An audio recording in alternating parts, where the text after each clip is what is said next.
Batang Quiapo, anong panama sa totoong istorya ng buhay ko sa Lako? Nilakbay ko yung katotohanan ng mag-isa kahit malayo. Hanggang nakita ko't nakasalubong yung mga tunay na mga guro. Kaya ngayon, bitbit ko yung mga tunay na mga payo. Yung tent, ginagawa ko raw pistuhan. Saan galing yung sabu? Dapat alam nyo, galing sa'yo yan. Ano to? Ito yung laban na dapat hindi nyo pinapalagpas. Ngayong gabi, makikita nyo kung paano ako tumagpas.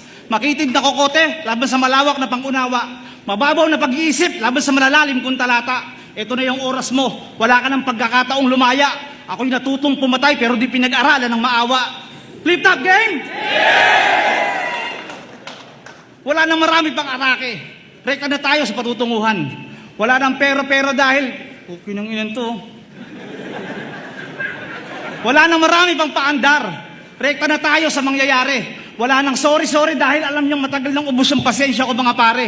Kalapastanganan man sa paningin ng iba, wala na akong magagawa. Kaya itigil mo na yung pagrarap, tang ina mo, wala ka papapala. Masakit man, pero alam mong isa ka sa mga walang bilang nakalahok. Tapos sasabay pa yung mga putang inang mga hurado na bugok. Hindi ko naman nila lahat, pero alam nyo, sayang. Marami pa sana akong magandang ipapakita.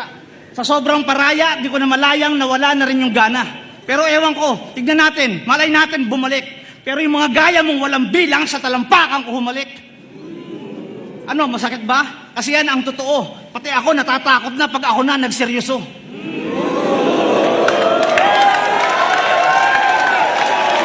Napanood ko yung mga laban mo. Inisip ko baka ang galing nito. Nung narinig kitang bumanat, putang ina, naawa ako sa'yo. Siyempre nakulong. Baka nag-ipon ng mga barang malakas. Okay na nga na.